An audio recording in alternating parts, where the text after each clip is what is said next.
Hello, my friends, and welcome back to our second reading lesson of the week. We are going to be continuing our thinking about biography. Now, as you all recall, we learned yesterday that biographies are stories about people's lives. They are true stories written by other people.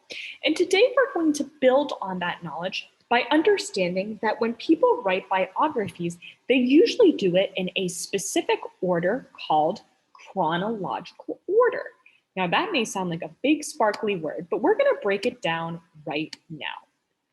Basically, chronological order just means it's listing the events in order, right? So if we're telling the story about someone's life, we're not going to talk about when they're 80 first thing off. We're going to start when they are kids, and then when they're in school, and then when they go to college, and when they grow up, and then when they get old. Chronological order is basically telling things in the order that it happens. Now, luckily, authors will oftentimes include key words to help us zoom in and focus on the fact that there's a specific order to the way things are happening.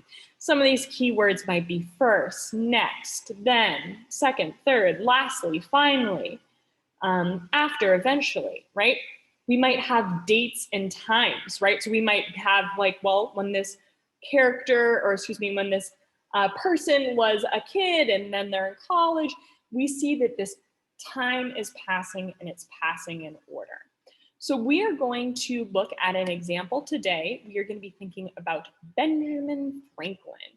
Now, Benjamin Franklin might be a person that's new to you, but he's kind of a pretty cool dude because he did a lot of great stuff. Not only was he an engineer, but he was a politician. He did a lot of cool things. So we're going to read this story. And as we're reading, I really want you to be thinking about, is this story told in chronological order, meaning from beginning to end, from when he was little to when he was older? We'll check back in after we read. Ben Franklin was born in 1706 in Massachusetts. Ben was able to go to school until he was 10. Then he began working for his brother, learning about the printing business. He wanted to learn more so he could read as many books as he could. When Ben was 17, he ran away and worked as a printer in Pennsylvania. During the Revolutionary War, Ben was a representative for the Continental Congress. He helped Thomas Jefferson write the Declaration of Independence. In addition to working in politics, Ben was also a scientist. He is most famous for his experiments with electricity. He worked hard to prove that lightning is electricity. He also invented bifocals, a type of glasses, the Franklin stove, and the glass harmonica. He also helped start the first public library in America and the first fire department in Pennsylvania. Ben also set all of his slaves free and fought for the freedom of all slaves.